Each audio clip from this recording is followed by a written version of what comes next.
Dahil linggo na naman mga mare, busy na naman ang inyong kusinera. At ito nga naglilinis ako ng isda. Mga mare, alam nyo ba dito sa gitnang silangan, kadalasan ng mga employer dito, tamad talaga magtanggal ng tinik. So ang ginawa ko kahit simpleng preto lang ito, tinanggalan ko talaga yan ng tinik. Nang sa ganun hindi na sila mahirapan kumain.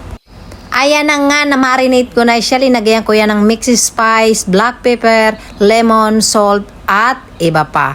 Nagprito nga rin pala ako ng talong mga mare kung mapapansin nyo. At ito naman nga ang green peas, ihahalo ko ito sa kanin. Dapat ang style lang nito, ihahalo lang talagang normal. So syempre gusto kong mas special at mas masarap ang ating ihahain dun sa office ng aking employer.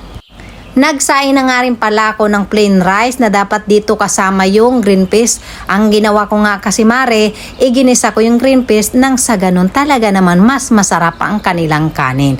Ayan na nga ginawa ko, ilinerier-layer ko at linagyan ko rin nga pala siya ng dill leaves. Dahil gusto talaga nila laging may gulay kahit pa sa kanin, ganun sila talaga kahilig sa mga gulay. Ito na nga ang ating kanin na dapat simpleng-simple lang ang pagkakaluto. Syempre, ginawan ko ng kakaibang lasa naman kahit papano nang sa ganun ma-appreciate nila yung mga linuluto natin.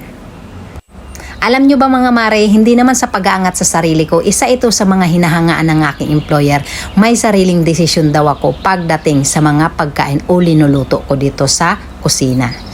Hindi nila kailangan iutos o kung ano pa man, kung ano ang gusto ko at kung ano ang makakapagpasarap, yun ang gagawin ko.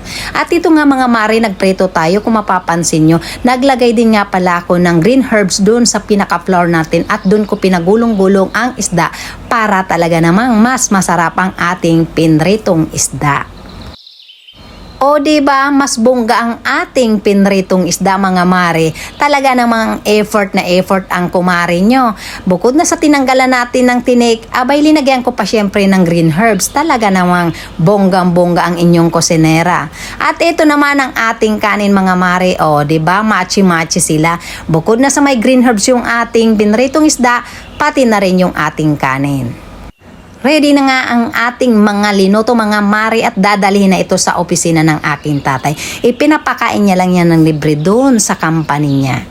Sobrang nakakapagod ang araw ng linggo dito mga mare. Pero syempre kinakaya. Pwede naman tayong magpahinga pagkatapos ng pagluluto. Have a nice day everyone!